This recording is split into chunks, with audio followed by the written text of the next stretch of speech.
A story of passion, You're a feisty little one. of tenderness, But I've never seen such devotion in a droid before. of courage. That little droid did it!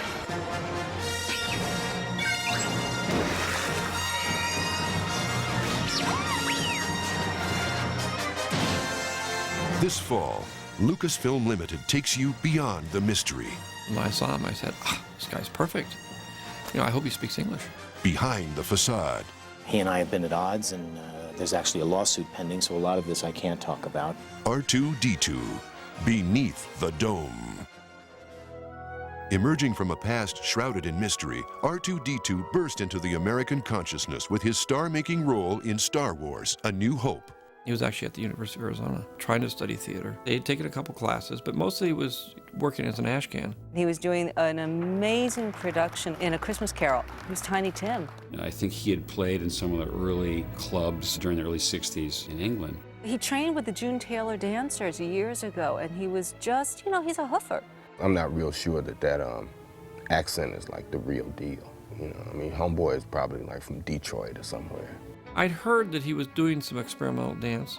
You know, that was sort of in the 60s. I don't think anybody remembers anything about what happened in those years.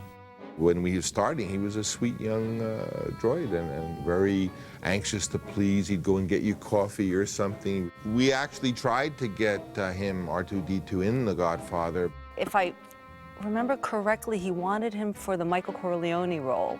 Since I've read the book, I mean, I could just see him in those scenes when he's walking through the Sicilian countryside with the two bodyguards with their shotguns. And so kind of that image always made me persist in trying to get him the part, but they didn't see it. Bob Evans called him a runt.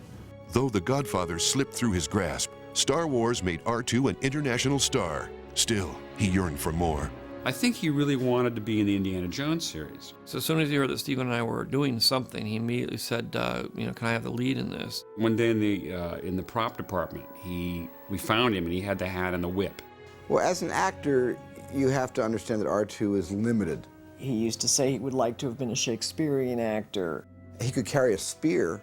He heard, I think it's Kenneth Branagh was doing Richard III, and he auditioned for The Hump, and he was very sad not to get it. His glory days behind him, R2 faced an uncertain future. After the completion of Return of the Jedi, all of us went off to other things in our career, and R2 was left in his beach house in Malibu with nothing to do, you know, watch the tide come in and out. It was a dark time for him. A lot of things went on during those lost years. He just kind of did a few independent films, and then he was doing some commercials. I heard that he had, on the side, without telling anybody, had done some dinner theater and some other kinds of things. I mean, R2, at a certain point, he started drinking a lot. I went to see him. He was living in a cabin, just alone.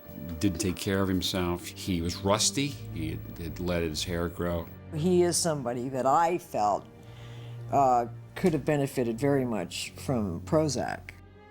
No event contributed more to R2's downfall than the good fortune of a close friend.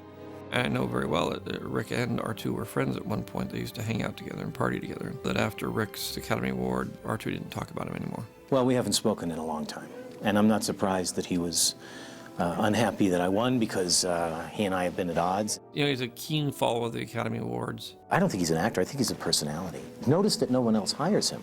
Notice that. I don't think George is aware. You know, no who's going to walk up to George and say, R2-D2 is a schmuck. Anxious to help R2, George Lucas made a call to an old friend.